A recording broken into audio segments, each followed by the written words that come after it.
This is probably a very unfair question to ask you, but this has been such a really interesting conversation. What do you think will have in the end more impact on business and enterprise?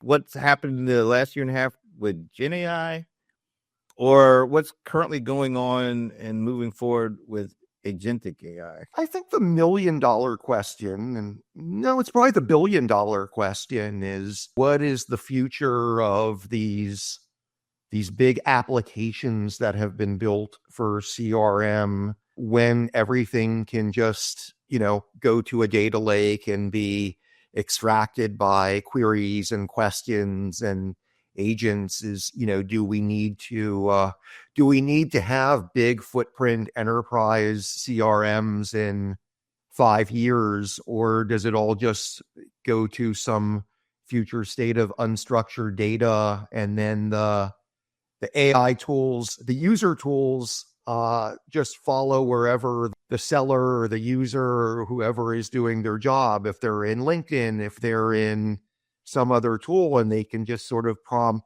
do I have an opportunity here? Is there a deal here? Are they in my database? Like, why do I have to log into a destination that is the keeper of all of this? And I think that's what makes this an interesting time, is in large enterprise, there's the emergence of agentic AI that can search and parse and retrieve and categorize and answer questions in natural language. Like, does that upend the need for, this big enterprise system with the Oracle database on the back end that's highly structured?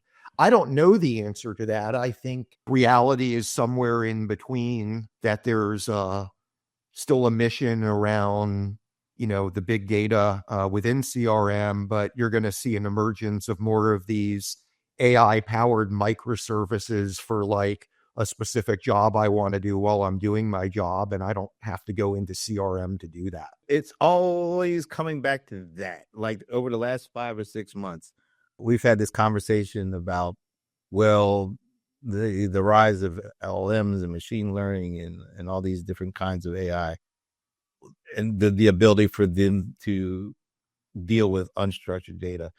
Will that topple the relational database foundation of enterprise applications?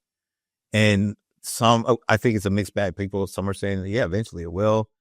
And then I had this really good conversation over at Zoho Day with Sridhar Vembu, who was the CEO. Now he's the chief scientist.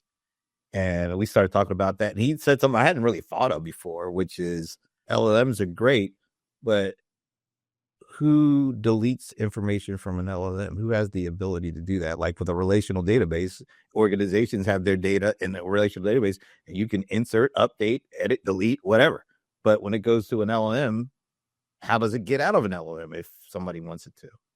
And that's a really great question to ask, because it's not an easy one to answer right now. And until that happens, how can enterprises really transition away from that current architecture? Well, I'll be following, your voice in the industry and your podcasts, and I'm always going to be, in the audience when you do these things. So I'm going to be looking for the same answers you are, Brent.